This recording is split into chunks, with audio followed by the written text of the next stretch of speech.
Yung mga ito ko parang asa ko, mga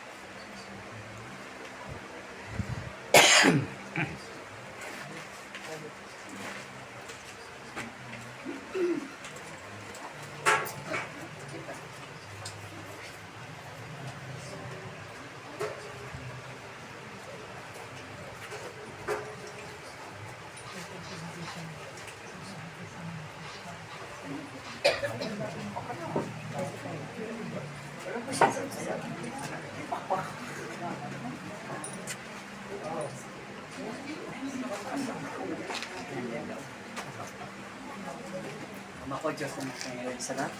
Tinataas ko po ang lahat po na narito po, Ama. Maghari po ang inyong pagpapala sa kanya lahat, financially, physically, spiritually.